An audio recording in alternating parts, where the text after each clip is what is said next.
आदिवासी विकास विभागाकडून प्रकल्प अधिकारी वरिष्ठ अधिकाऱ्यांची 2 दिवसीय कार्यशाळा आयआयएम नागपूरमध्ये पार पडली। कार्यशाळा मंत्री अशोक उईके यांच्या हस्ते कार्यशाळेचं उद्घाटन। बीडमध्ये ओबीसींच्या महाएल्गार मेळाव्याची तयारी सुरू। मेळाव्याला मंत्री छगन भुजबळ करणार मार्गदर्शन। मराठा आरक्षणाच्या जीआर विरोधात ओबीसींचा मेळावा। बंडू आंदेकराविरोधात आणखी एक गुन्हा दाखल। फसवणूक आणि बनावट दस्त बनवल्याप्रकरणी गुन्हा दाखल। उत्तमनगर पोलीस ठाण्यामध्ये गुन्हा दाखल।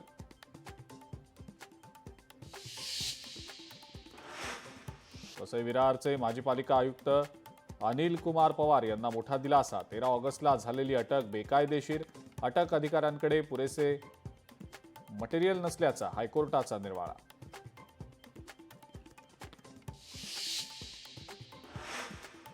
मराठवाड्यातल्या पूरग्रस्तांना ठाकरेंच्या शिवसेनेकडून मदत। ठाण्यातल्या ठाकरेंच्या शिवसेनेकडून दिवाळीपूर्वी मदत रवाना।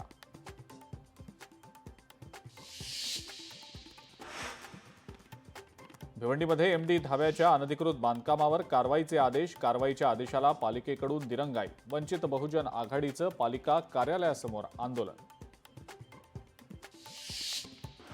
आणि पुण्यातल्या जय भवानी नगरमध्ये एका कारला आग। धावत्या कारला अचानक लागली आग। स्थानिकांच्या मदतीनं आग आटोक्यात आणण्यात यश।